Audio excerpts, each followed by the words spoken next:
যার উপর সবচেয়ে ভরসা ছিল সেই যদি বিশ্বাস ভেঙে দেয় তোমার, তখন কি করবে? সুমনের জীবন খুব সাধারণ ছিল।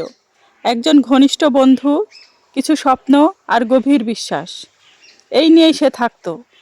সে কাউকে সহজে বিশ্বাস করতো না, কিন্তু যাকে করেছিল তাকে সম্পূর্ণ মন খুলে করেছিল।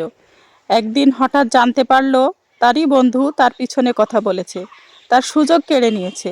সুমনের মনে হলো কেউ যেন বুকের ভেতরটা ফাঁকা করে দিয়েছে।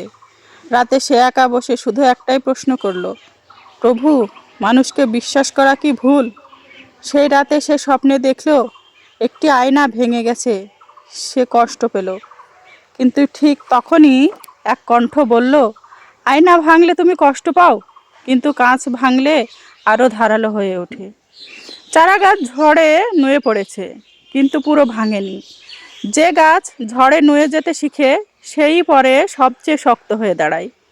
বিশ্বাস ভাঙা মানে সব শেষ নয়, এটা শেখা।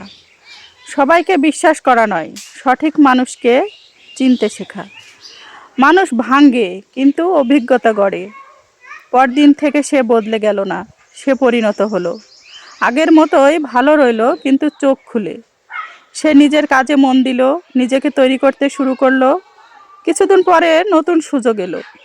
এইবার সে সাবধান। মনে রেখো, বিশ্বাস ভাঙা মানে তুমি দুর্বল নও, এটা তোমার চোখ খুলে যাওয়ার সময়। সবাই থাকবে না, কিন্তু তুমি থাকবে। তোমাকে ভেঙে চলে গেছে, সে হয়তো শিক্ষা ছিল, গন্তব্য নয়। তাই দাঁড়াও, ভাঙা বিশ্বাসে দাঁড়িয়ে সবচেয়ে শক্ত মানুষ তৈরি হও। কারণ সৃষ্টিকর্তা মানুষ দিয়ে পরীক্ষা নেন, আর একা করে শক্ত বানান।